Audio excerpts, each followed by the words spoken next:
Assalamualaikum warahmatullahi wabarakatuh. Selamat bertemu kembali di sini di channel ini. Saya sengaja membuat video ini hanya untuk memfasilitasi komunikasi dengan para mahasiswa untuk keperluan atau kepentingan ujian akhir semester.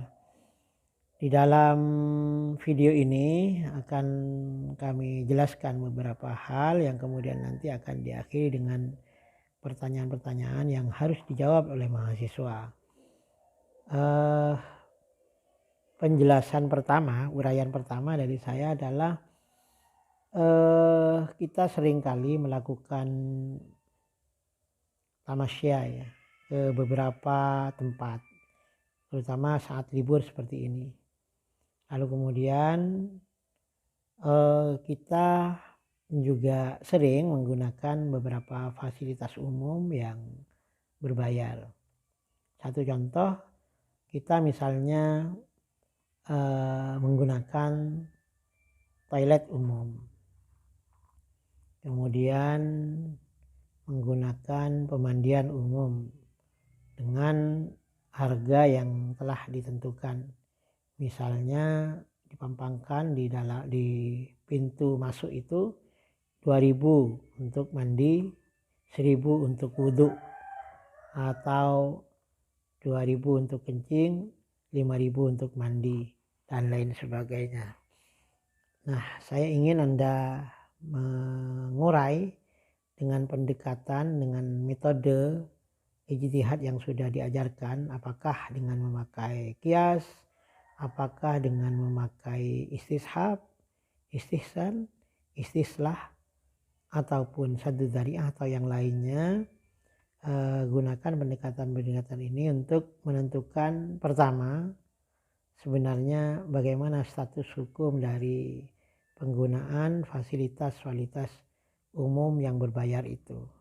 Jadi jangan langsung disimpulkan boleh tidak boleh, tetapi yang saya maksud di sini adalah bagaimana Anda bisa mengurai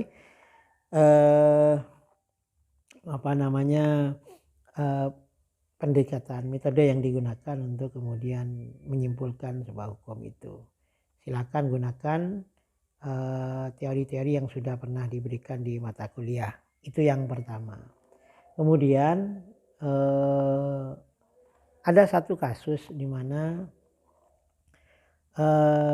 seseorang yang kemudian berselisih ya antara dua orang. Yang satu menyatakan bahwa si cantik itu misalnya adalah istrinya. Tapi kemudian ada yang menyatakan bahwa si cantik itu adalah istrinya juga gitu. Jadi ini rebutan antara dua laki-laki memperebutkan satu orang perempuan. Ceritanya bahwa yang laki-laki yang pertama, anggaplah misalnya si Udin ya, itu pernah menikahi memang siapa namanya lah yang perempuan ya, Fatimah misalnya, dinikahi dengan cara akad siri ya, jadi nikahnya nikah siri. Tetapi orang-orang desa menyaksikan ya pernikahan itu. Jadi pernikahannya disaksikan oleh beberapa orang desa. Tapi pernikahannya siri, tidak tercatat di KUA.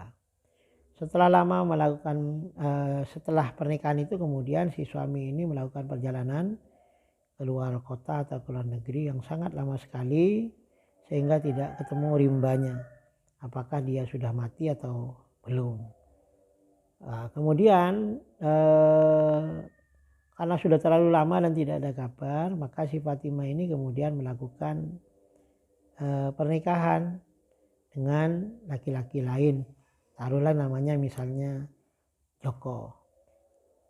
Dan ini kemudian nikahnya resmi ya, melalui KUA, tercatat di KUA.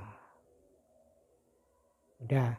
Lalu kemudian setelah perkawinan itu berjalan 1 tahun, tiba-tiba si Udin datang yang nikah siri kemarin itu, maka kemudian terjadilah pertengkaran dan perselisihan tadi itu. Karena perselisihannya nggak selesai di tingkat keluarga itu, maka mereka membawanya ke hakim. Dan hakimnya adalah Andalah yang menjadi hakim itu.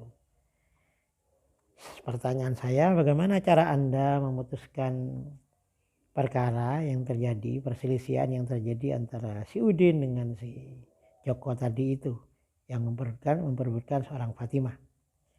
Saya tidak meminta penjelasan Anda secara hitam putih ya, tetapi gunakan metode ijtihad yang sudah diajarkan.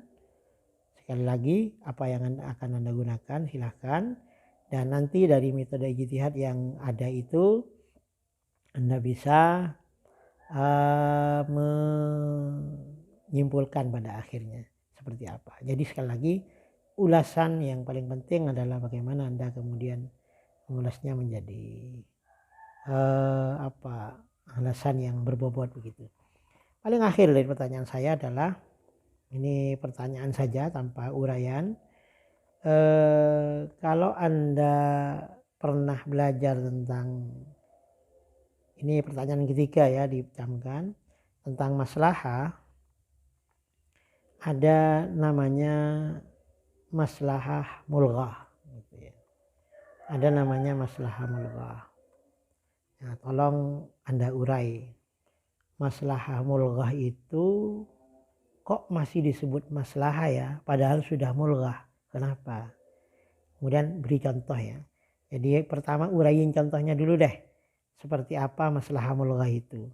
Lalu kemudian jelaskan secara rasional kepada saya, mengapa kok masih disebut maslahah padahal sudah mulghah gitu ya. Jadi tolong diurai itu. Begitu saja, mudah-mudahan Allah memudahkan semua urusan Anda. Semoga Allah Subhanahu wa taala memberikan kesuksesan dan keberkahan untuk semua cita-cita Anda. Insya Allah kita akan bertemu lagi, bersua lagi di lain kesempatan. Wal afu minkum, wallahul muwaffiq ila aqwamit thoriq. Wassalamualaikum warahmatullahi wabarakatuh.